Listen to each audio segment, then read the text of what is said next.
Estados Unidos, Janet Yellen, ha defendido en Pekín una competición sana con China y recordado que es prácticamente imposible disociar ambas economías a pesar de las tensiones comerciales entre las dos primeras potencias mundiales. Momento en el que la política estadounidense recuerda que una desvinculación, un decoupling de las dos mayores economías del mundo sería desestabilizadora para la economía mundial, pidiendo que los desacuerdos no deterioren las relaciones mutuas. En los años recientes, las disputas entre Pekín y Washington han abarcado numerosos asuntos, desde los controles a las exportaciones, a los derechos humanos o a la seguridad nacional.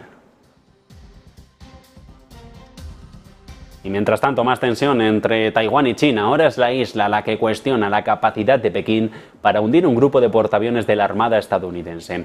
En un artículo publicado en mayo, investigadores de la Universidad del Norte de China, que está respaldada por el Ejército Popular de Liberación, han comentado que un simulacro había demostrado que un ataque con 24 misiles antibuque hipersónicos hundiría con certeza una flotilla estadounidense.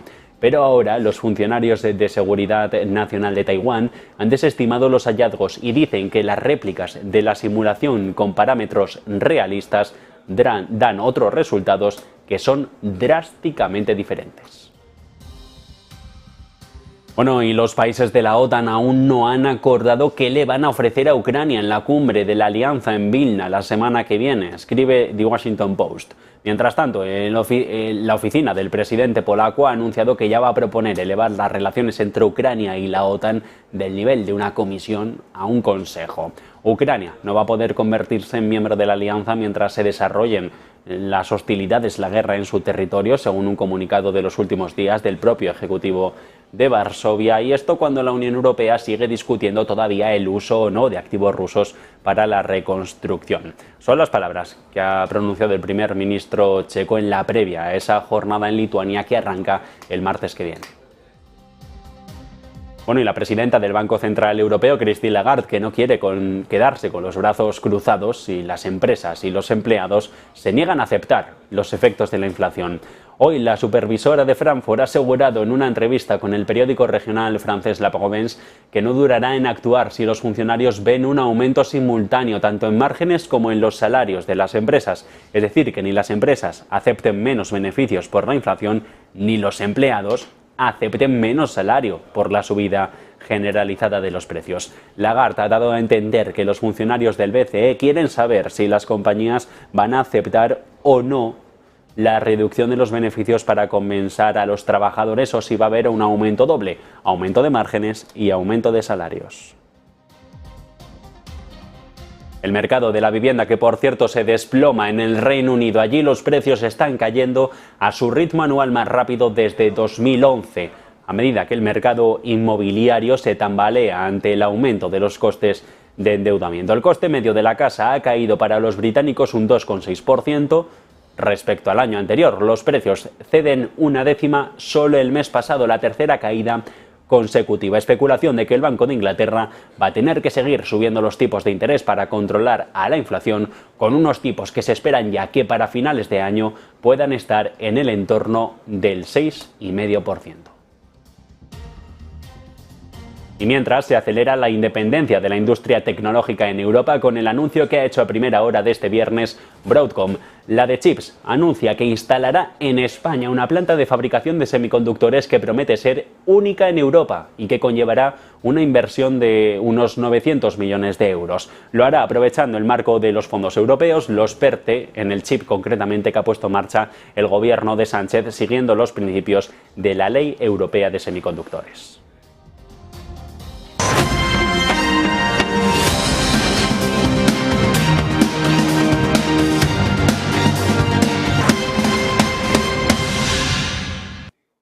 Viernes 7 de julio, en el que Janet Yellen se reúne con el primer ministro chino y reconoce que hay desacuerdos entre Estados Unidos y China, pero que eso no debe empeorar las relaciones entre ambos países. Más detalles, Marta Vilar.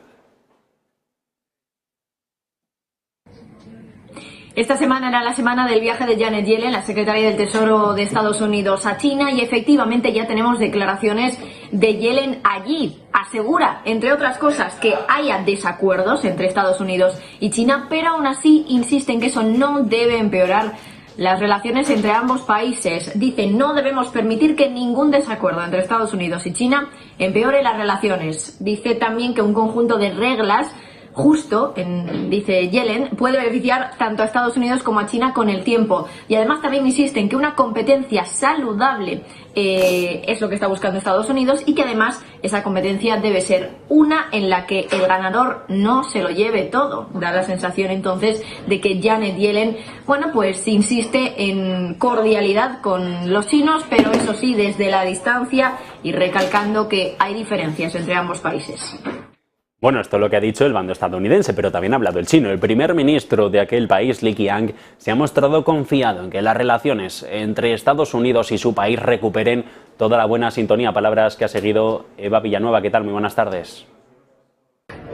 Muy buenas. El primer ministro de China, Li, se ha mostrado confiado en que las relaciones entre Estados Unidos y el gigante asiático recuperarán la buena sintonía. Eso sí, no pone una fecha en el calendario y, atendiendo a sus palabras, de momento la tempestad entre la primera y la segunda economía del mundo puede alargarse. Li ha trasladado a la secretaria del Tesoro de Estados Unidos de visita en Pekín, a Janet Yellen, que los lazos entre China y Estados Unidos verán un arco iris, pero después del viento y de la lluvia. Por otra parte, en el discurso que ha ofrecido este viernes, ha advertido a los empresarios chinos que tienen que prepararse para los vientos en contra, porque, según el premier ha señalado, deben prepararse para las dificultades. Declaraciones de Li que llegan justo en el mismo marco en el que Janet Yellen ha señalado que Washington no busca el desacoplamiento con Pekín y que no hay que permitir que los desacuerdos o malentendidos empeoren la relación económica y financiera bilateral. Con todo, asegura que desde la administración Biden no van a dejar de adoptar medidas para proteger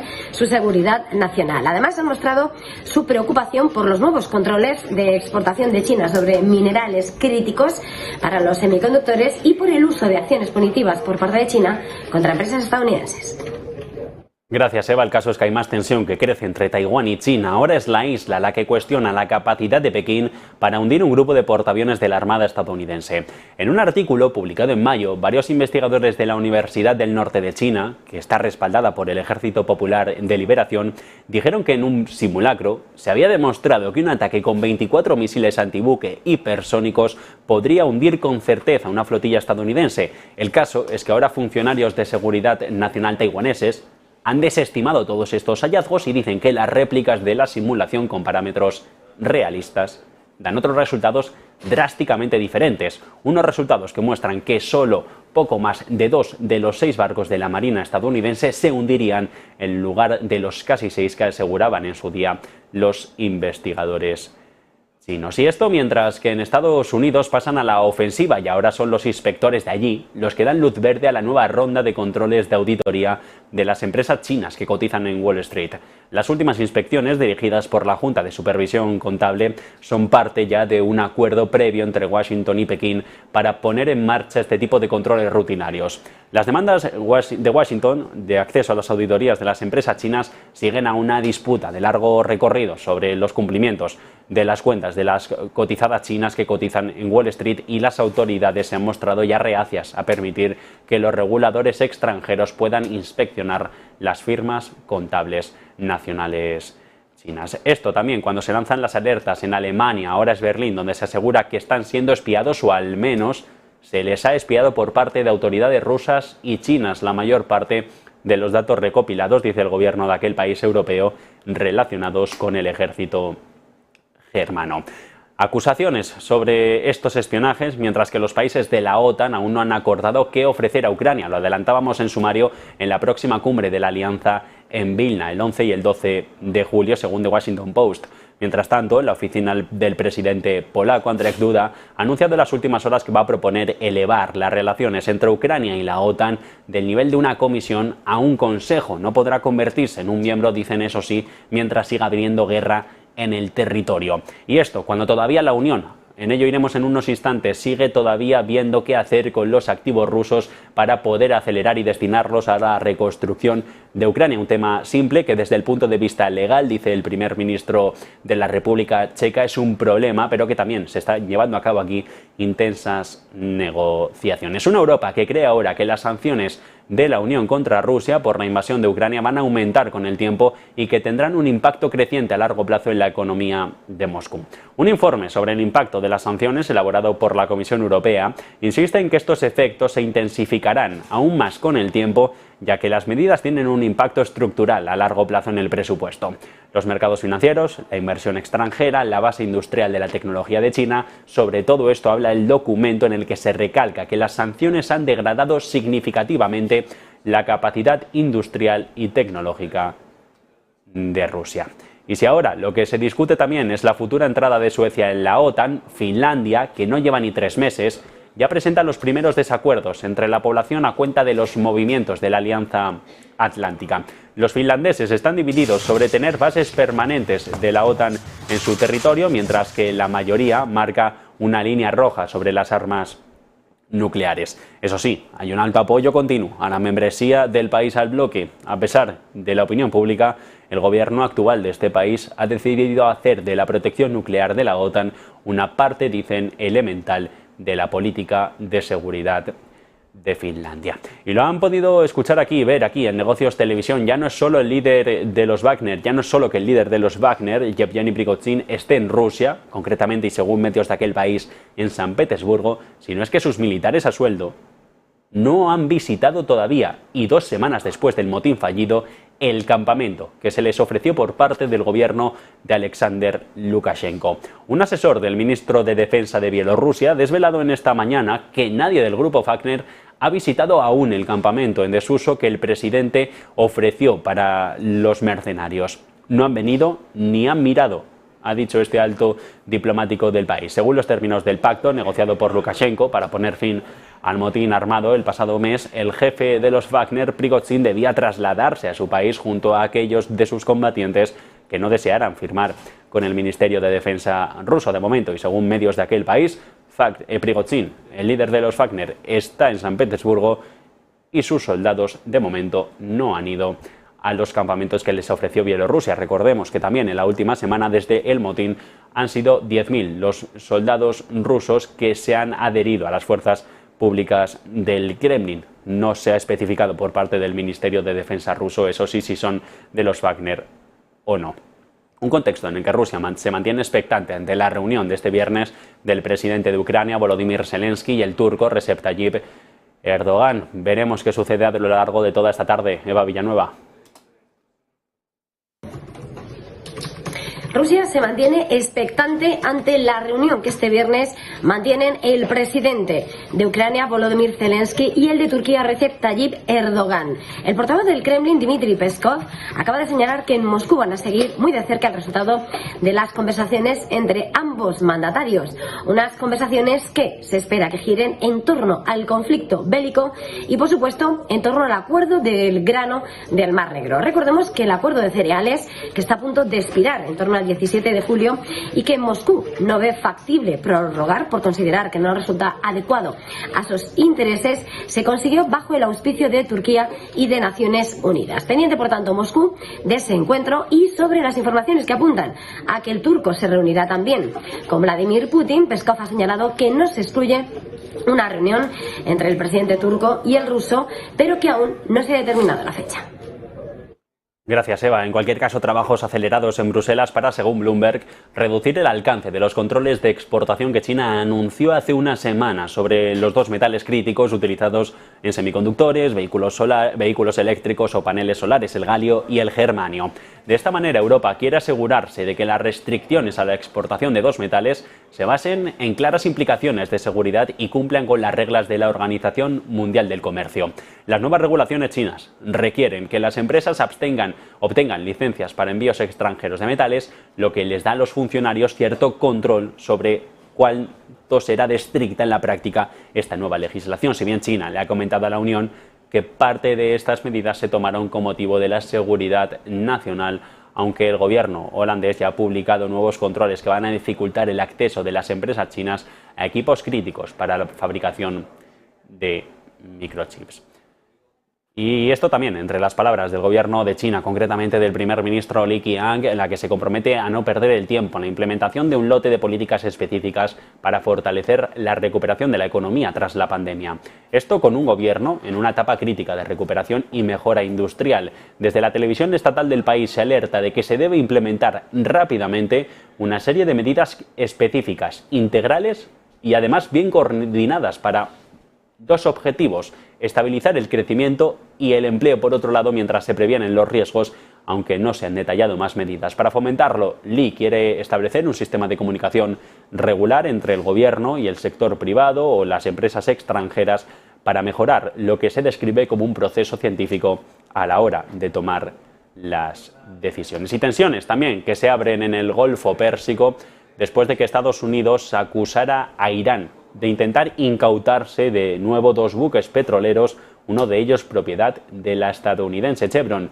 Teherán dijo entonces que tenía una orden judicial para hacerlo y ahora es Irán la que asegura que ha incautado un buque que lleva a bordo 900 toneladas de petróleo de contrabando. Marta. Otra incautación más de un petrolero, de un buque petrolero en el Golfo Pérsico. Ahora ha sido Irán, según una agencia de noticias iraní, el que ha incautado un petrolero que llevaba a bordo 900 toneladas métricas de combustible que, aseguran desde la agencia de noticias, era de contrabando. Por cierto, justo esta semana también se conocía que Estados Unidos acusaba a Irán de intentar incautarse también dos buques petroleros, uno de ellos, por cierto, de la compañía estadounidense Chevron. Desde luego que en los últimos meses se suceden las noticias que nos hablan de presuntos intentos de incautación de algunos buques petroleros, precisamente en el Golfo Pérsico, en un momento donde la tensión entre Estados Unidos e Irán está a flor de piel después de que hayan pasado ya 5 años desde que Donald Trump abandonó ese acuerdo nuclear con Irán. Seguimos pendientes de esto porque desde luego que la seguridad en el Golfo Pérsico ahora mismo podría estar en peligro ante tantas incautaciones y tantos intentos de estos apoderamientos de buques con muchas toneladas de petróleo a bordo.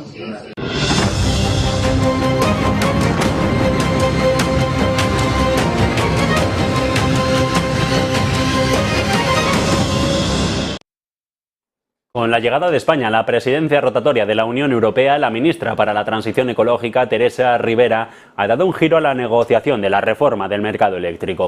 En un documento reciente, la presidencia de nuestro país ha tratado de llegar a un acuerdo en lo que respecta a los CFDs y al mecanismo de capacidad. Las diferencias más importantes radican en torno a cómo funcionan los llamados contratos por diferencia, esos CFDs, en los que el Estado acuerda con el generador un precio fijo de compraventa de electricidad en un plazo determinado y luego se devuelve la diferencia, en función de si el precio real ha sido más alto o más bajo de lo que en un primer momento se pactó. El caso es que el principal problema se encuentra en determinar quién recibirá esos ingresos extraordinarios y si esos contratos se van a aplicar a las centrales nucleares ya existentes, como es el caso y las peticiones que lanza Francia. Entre ellas, varias opciones: establecer un volumen proporcional de la electricidad que pueda ser cubierto, dicen, por el CFD. Y la Eurocámara ha alcanzado un acuerdo para la reforma del mercado eléctrico. El texto, que previsiblemente se va a votar el próximo día 19 en la Comisión de Industria y Energía, no incluye finalmente ninguna mención a los límites a los ingresos de las tecnologías inframarginales, aunque la Comisión Europea va a tener que realizar un informe en junio del 24 con propuestas de medidas de válvula de escape de precios por si, en todo caso, estos se disparan. Así, el acuerdo europarlamentario da luz verde a la prohibición de cortar el suministro a los consumidores vulnerables o en riesgo de pobreza energética, o también a la simplificación para la automatización de la declaración de la crisis de precios por parte de la Comisión Europea. Se establece un mínimo de 180 euros megavatio hora para la declaración de la crisis y si los precios minoristas se incrementan un 60% en comparación con los 2 años anteriores. La Eurocámara también ha acordado establecer un sistema europeo de subastas de renovables con el objetivo de complementar los esfuerzos en cuanto a la creación de valor en el mercado energético. Los funcionarios alemanes defienden también el historial de energía renovable del país después de que París haya criticado a Berlín por importar energía nuclear de Francia después de una supuesta escasez y a pesar de rechazar la legislación de la Unión Europea sobre esta energía rosa.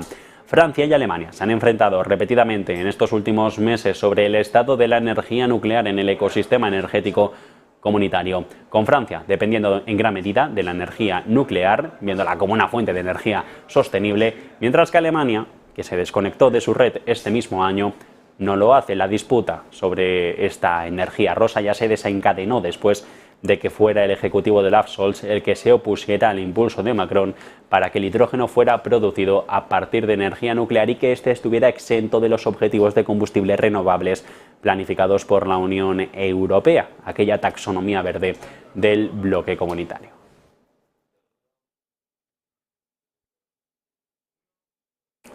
Y los futuros del gas natural europeo registran la mayor pérdida semanal desde finales de mayo por el aumento de los inventarios y la demanda industrial mediocre que supera la oferta y los riesgos relacionados con el clima. El contrato de referencia del mes anterior está en camino de una caída semanal de alrededor del 10%, con unas potencias regionales que están en los niveles de almacenamiento de un 78% en el caso del gas natural licuado.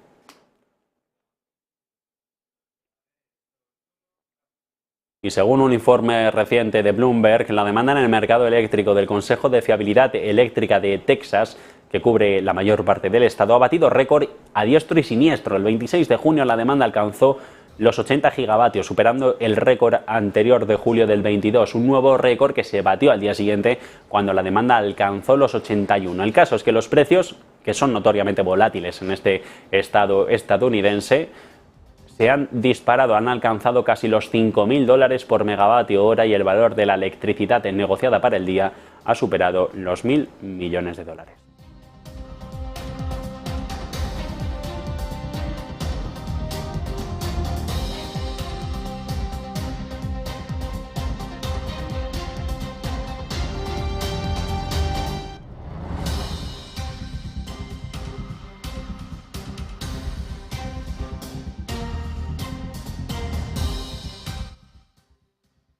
Bueno, y de vuelta a nuestro país, el Partido Socialista redobla su apuesta por el transporte público de cara a las elecciones generales del 23J y una de las medidas más destacadas que lleva en su programa electoral es garantizar la gratuidad total del servicio público para todas las personas que no tengan 24 años. El presidente del Gobierno, Pedro Sánchez, ha presentado este viernes las principales prioridades de su programa y líneas generales sobre economía y empleo, transición ecológica, igualdad o convivencia.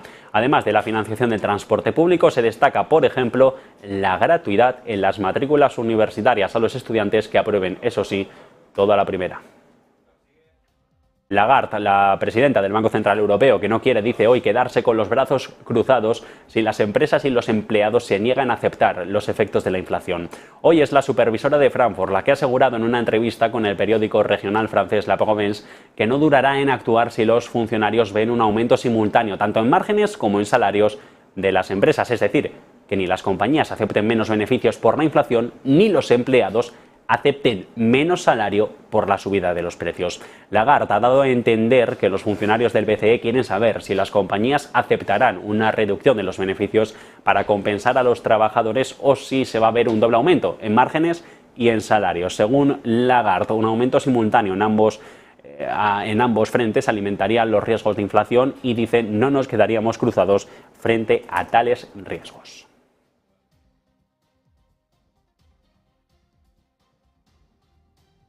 6 minutos los que restan para las 2:30 de la tarde, hora peninsular española, para ese dato de desempleo en Estados Unidos, con unos futuros de Wall Street que a esta hora de la tarde se están moviendo en previa y tras actas de la Reserva Federal en zona de ventas muy tímidas en los 4.406 los futuros que le quedan para el S&P 500. Rocío Poquet, Sales Manager en Aegon Asset Management. ¿Qué tal? Muy buenas tardes.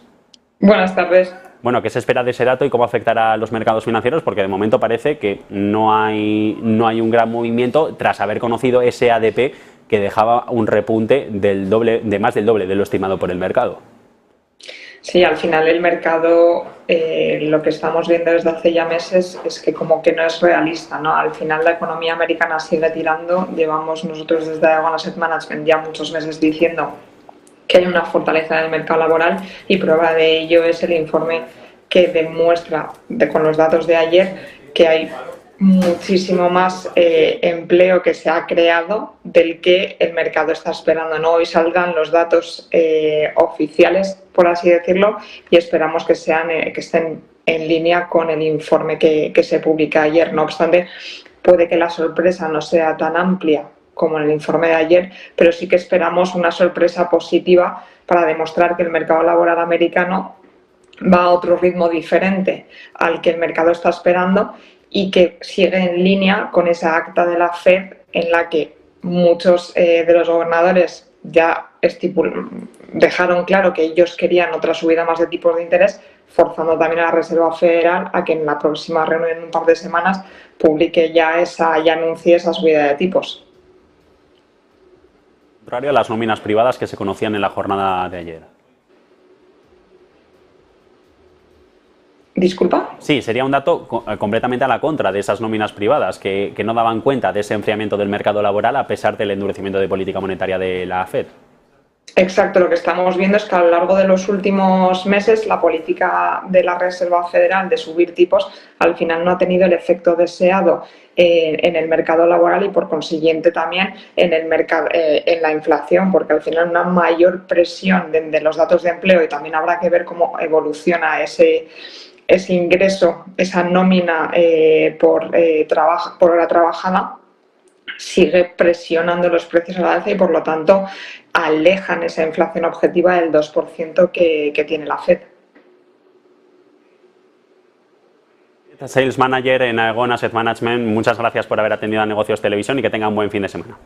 Gracias a vosotros, buen fin de semana. Bueno, mercados financieros que de momento se están moviendo en zona de ventas, no acusan y no esperan un dato que pueda ser negativo para el mercado. Los futuros del S&P mantienen los 4.400 con una cesión del 0,12%. 3 minutos para conocer ese dato de desempleo, breve receso para publicidad y volvemos en un especial informativo bajo la dirección de Marta Vilar, aquí en Negocios Televisión.